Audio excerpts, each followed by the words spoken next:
What's up guys, you are watching Team Lewis channel, and in this video I will show you how you can fix Samsung Galaxy F02 or F02s hotspot or Wi-Fi not working.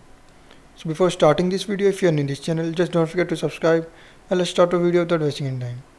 So if you are facing any issue regarding hotspot or Wi-Fi in F02 or F02s, so first of all you just need to go to settings and then forward step as I am showing you in this video. Hope so this will fix your issue.